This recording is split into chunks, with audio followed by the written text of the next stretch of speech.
Izinkan kami untuk memperkenalkan diri.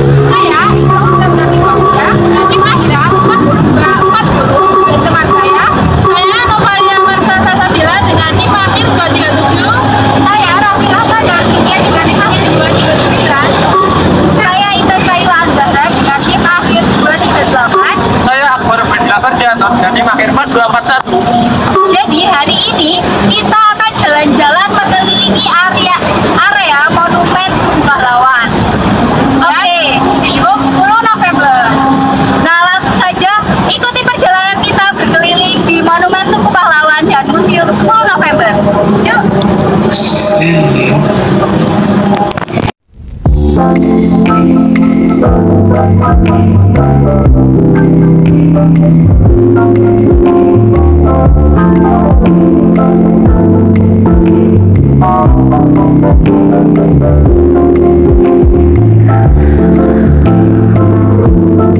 Ada di Tugu Pahlawan.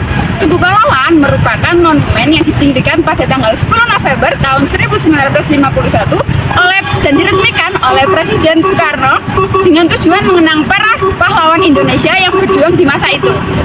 Ini dia monumennya. Selain itu, di belakang Tugu Pahlawan juga ada makam pahlawan yang tidak dikenal.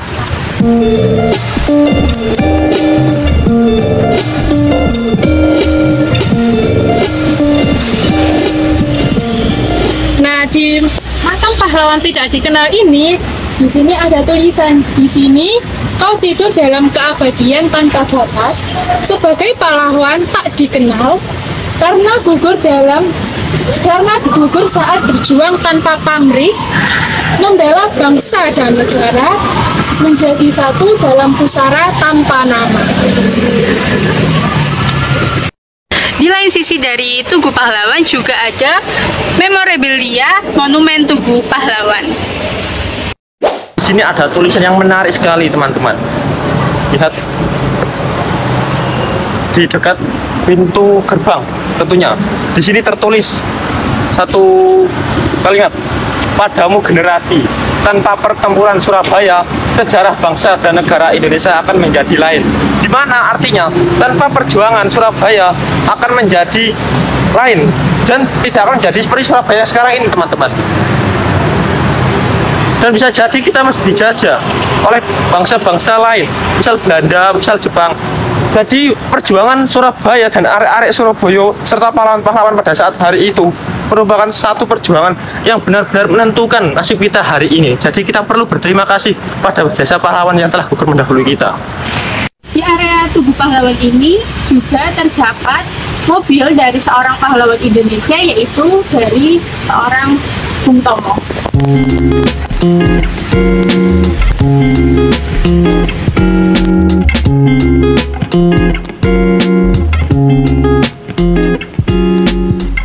Ini adalah meriam yang direbut oleh arek-arek Surabaya dari para tentara sekutu yang pada saat itu menjajah di daerah Surabaya.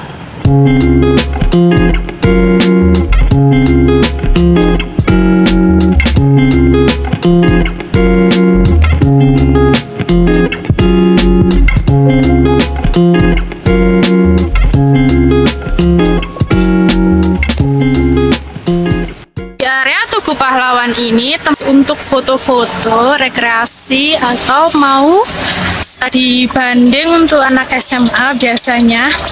Nah, ini tempatnya sangat indah sekali. Jadi Monumen Tugu Pahlawan itu bukan hanya wisata bersejarah, tapi juga bisa menjadi wisata edukasi karena di sini juga banyak tersimpan benda-benda peninggalan sejarah yang bisa digunakan untuk pembelajaran sejarah. Tugu Pahlawan menjadi salah satu destinasi utama yang selalu dikunjungi oleh orang-orang di Surabaya ataupun orang-orang luar Surabaya. Jadi para pengunjung yang ingin mengetahui sejarah pertempuran kota Surabaya itu pasti datang ke Tugu Pahlawan. Nah, di sini kita juga bisa berjalan-jalan, bersantai, ataupun berolahraga di sini juga bisa karena di sini ada taman yang rindang seperti ini. Tamannya juga bersih.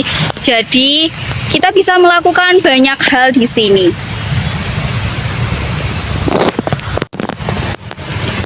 Nah, Tugu Pahlawan merupakan ide dari Bung Karno atau Presiden Soekarno, yaitu Presiden pertama Indonesia, untuk mengenang perjuangan arek-arek Surabaya.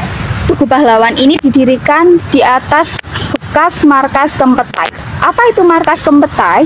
Markas Kempetai adalah markas polisi militer Jepang. Jadi, ketika penjajahan telah selesai, markas Kempetai digunakan untuk membangun Tugu Pahlawan ini. Monumen Tugu Pahlawan ini bentuknya cukup unik karena berbentuk paku terbalik. Seperti ini. Jadi bentuknya berbentuk paku terbalik. Kemudian di sini juga ada Museum 10 November untuk kita bisa mengetahui benda-benda bersejarah yang pernah digunakan untuk peperangan melawan sekutu atau melawan Belanda. Nah, monumen Tugu Pahlawan ini berada di Jalan Pahlawan, Alun-Alun Contong, Kecamatan Bubutan, Kota Surabaya. Untuk masuk ke sini kita tidak dikenakan tiket masuk, namun jika ingin berkunjung ke Museum 10 November, kita harus membayar tiket sebesar Rp5.000. Untuk jam bukanya di sini mulai jam 8 hingga malam. Namun untuk ke museumnya itu hanya jam 8 hingga jam 3 sore.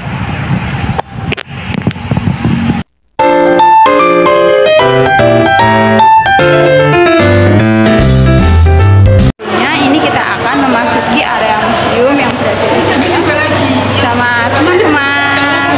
Ayo kita masuk. Kita mulai masuk. Ini juga tampak seragam polisi istimewa.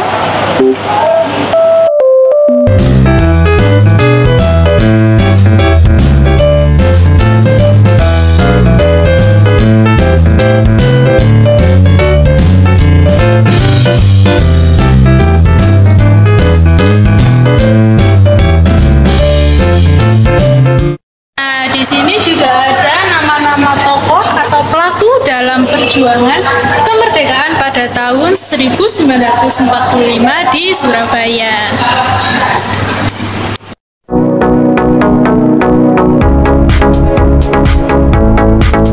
Kembali dengan saya di sini ada sebuah patung yang menggambarkan kondisi pada saat itu, di mana mereka semua tersiksa pada perang itu, dan mereka terlihat sangat-sangat begitu menderita. Lihat. Dan mereka juga membawa bendera berwarna merah putih di ujung senapan mereka yang menandakan mereka dalam bangsa Indonesia yang ingin merdeka. Mereka adalah para pejuang-pejuang pahlawan yang gugur tanpa tanda jasa. Di sini tertulis, pahlawan pejuang arek-arek Surabaya berjuang tanpa pamrih sampai titik darah kehabisan saat mengusir para penjajah dari bumi pertiwi dan gugur sebagai bunga bangsa. Mereka gugur 1 tembus 1000. Mereka tidak mati begitu saja. Mereka mati membela tanah air untuk kita semua, dan untuk masa depan yang lebih baik. Tentunya kita, para generasi penerus bangsa, kita para muda, kita tidak boleh melupakan jasa para pahlawan kita. Kita harus mempertahankan kemerdekaan ini dengan belajar dengan sungguh-sungguh agar kita tidak dijajah lagi. Dengan begitu kita menjadi satu bangsa yang adil, makmur, dan maju, serta menjadi bangsa yang kuat sehingga tidak mudah untuk dijajah kembali.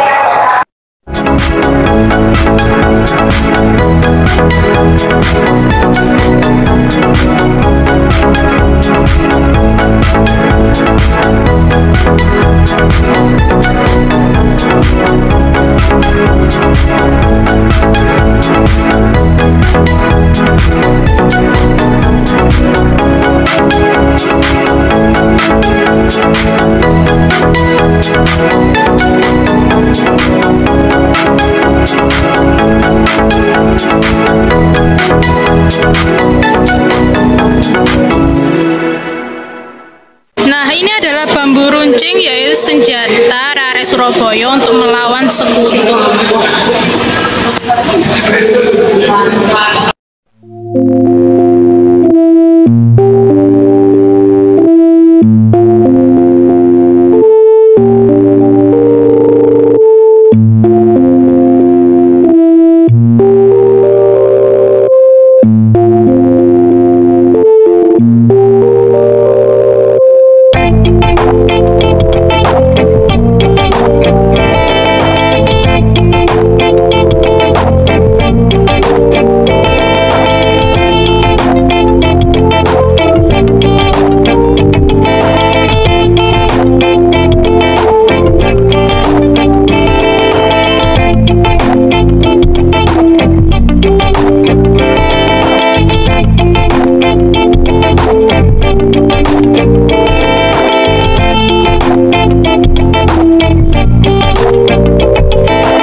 Di dalam museum juga ada diorama statis 2.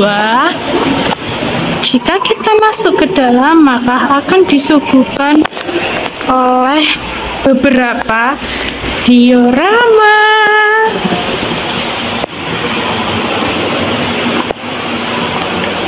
Nah, di sini juga kita dapat memutar video dari tab ini. Nah, di sini ada tulisan please touch to continue atau sentuh untuk melanjutkan. Nah, kita bisa memilih headset atau loudspeaker. Di Gedung Nasional Indonesia inilah. Lalu kita tunggu. Nah, muncul tapi. Nah, ini pakai subtitle terjemahan Cina, jadi kita tidak mengerti. Kita pakai bahasa Indonesia. Loudspeaker. Lalu tunggu. Nah,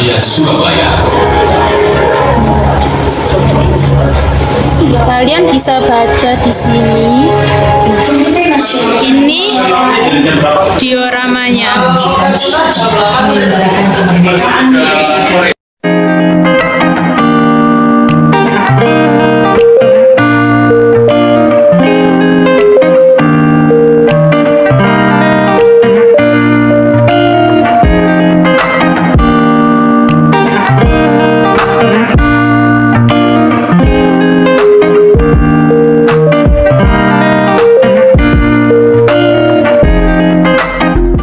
Sabtu atau Minggu itu pasti ramai.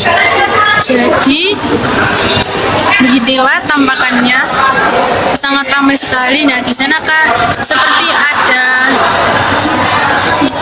anak-anak studi bandung. Lihat.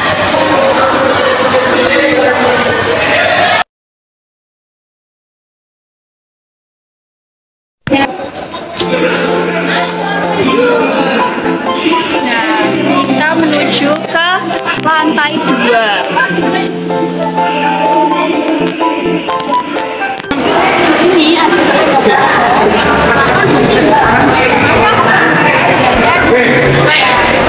masa pertempuran 10 November pernah digunakan pejuang dari Surabaya sebagai sarana transportasi. Ini masih bisa dinaiki kayaknya, namun karena ada di museum jadi disegel supaya tidak rusak.